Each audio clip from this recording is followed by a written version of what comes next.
大家好，我是伊 Sir。今天呢，我们来看一个电视盒子。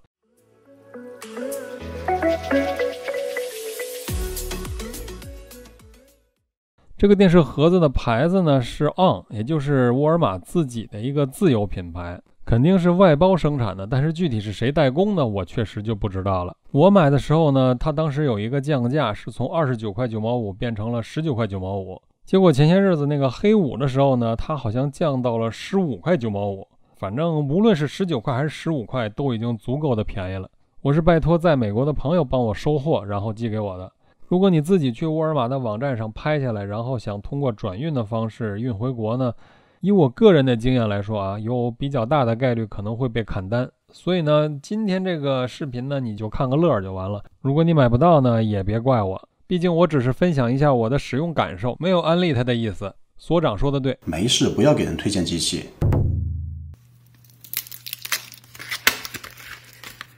这是遥控器吧，应该是。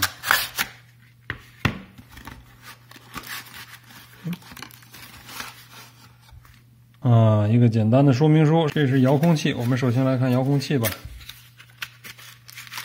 白色的遥控器，有油管、迪士尼、奈飞，还有 HBO Max。首先是一根 HDMI 的线，这个就是盒子的本体，5伏1安。Mini USB 的一个接口，看来是供电的。这边呢就是接这个 HDMI 线的，不到7厘米一个小正方形，就感觉跟你家里洗手的肥皂差不多那么大。大家能看见吗？5伏1安。如果我们拿 Apple TV 来比一下的话，大概是这个样子，就是这个效果，这么一点点，只有 Apple TV 的这么小。非常轻啊，非常轻。好，我们连上那个电视看一下。插电开机。然后呢，我们会按照这个步骤呢，一步一步进行设置，没有什么特别值得说的，大家按照步骤来就行了。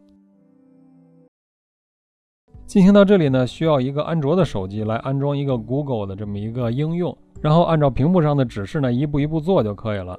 用这种方式呢，这个盒子设置起来会快很多，否则你就得用遥控器来输入所有的用户名和密码了，有多难用，我相信大家心里都有数。苹果手机我也试了，不行，只能用安卓的手机。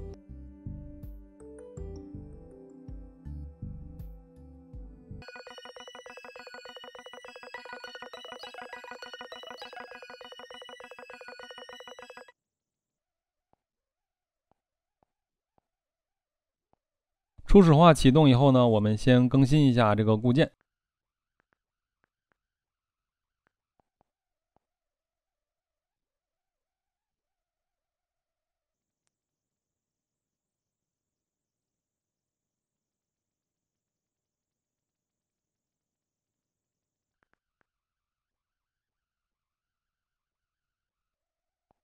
大家可以看到啊，系统没有进行过任何的定制，也没有加入任何预制的程序。那么考虑到价位呢，其实这是一个很明智的做法，这样呢不会增加额外的成本。我们用 AIDA64 来看一下这个系统配置情况。CPU 呢是4核 A53 1.8个 G 的频率，内存呢只有2个 G， 自带的闪存呢也只有4个 G。如果去掉一些系统占用的空间的话，可用的空间都不到4个 G。网卡支持 2.4G 和5G 的网络。我也测试了一下无线网卡的传输速度，大家稍微看一下。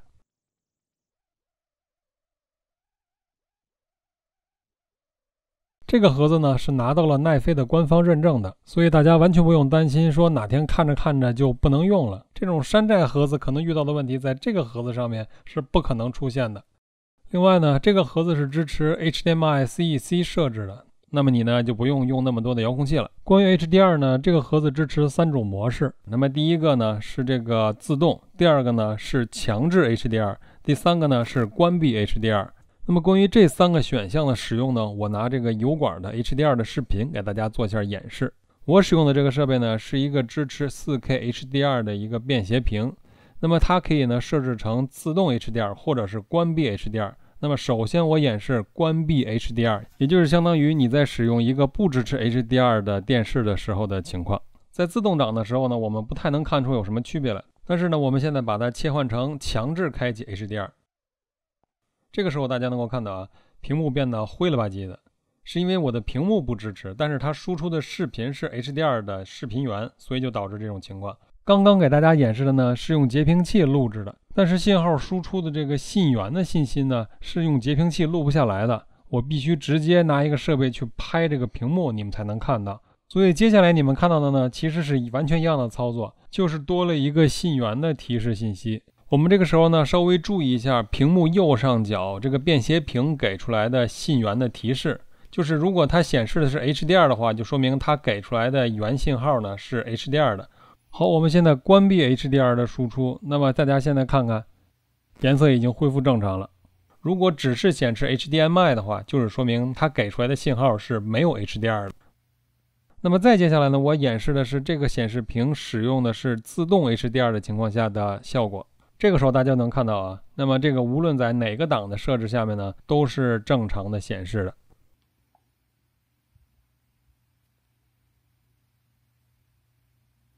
好，现在我们来播放一个 HDR 的视频看一下。这里能够看到啊，首先分辨率的确是 1080p×2 啊，也就是 4K 的分辨率。另外呢，大家可以看到这个色彩的空间呢是 BT2020 的，那么说明这个视频呢是一个 HDR 的视频啊。我在录这个视频的时候呢，用了这个视频采集卡。那么视频采集卡本身给出来的这个信号呢，它是不支持 HDR 的。那么在这个便携屏上呢，由于我开启了这个自动 HDR 的功能，所以它呢能够正常的显示 HDR 的视频。那我现在就把这两个视频呢同时放到屏幕上面，让大家比较一下支持和不支持 HDR 的时候的显示效果有多大的差异。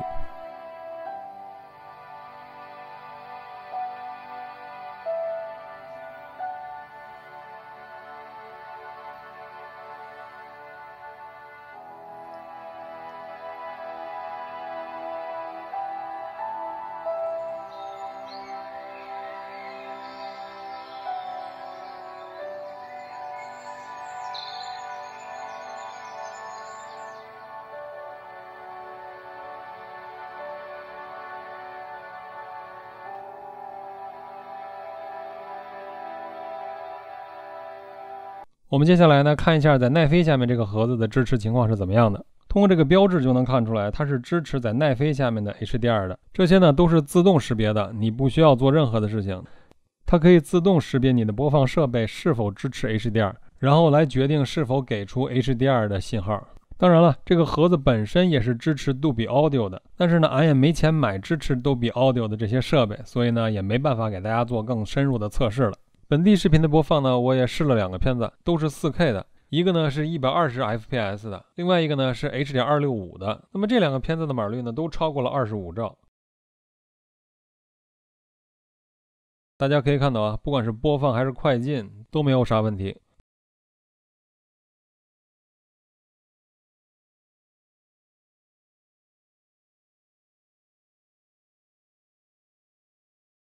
好，那么最后呢，总结一下，这个盒子呢肯定不能给你用来装叉，但问题是，如果你的需求就是看一些流媒体，比如就是油管啊、奈飞啊，或者是看本地的一些放在 NAS 上的你的自己的视频之类的，那么这个盒子呢肯定是够用的。每一个商品被制造出来的时候呢，都是针对着某一种需求的，你的需求越明确，那么你买到手的东西呢也越符合你自己的期望。如果你自己想不清楚自己到底需要什么，好像这也要有那也要有的话，这样的结果就是这个东西你总觉着不够好，然后你自己呢一直活在痛苦里。那么对于我自己来说呢，其实就一句话，这个价钱要什么自行车啊？好，那么今天的视频呢就到这里了，我们下个视频见，拜了个拜。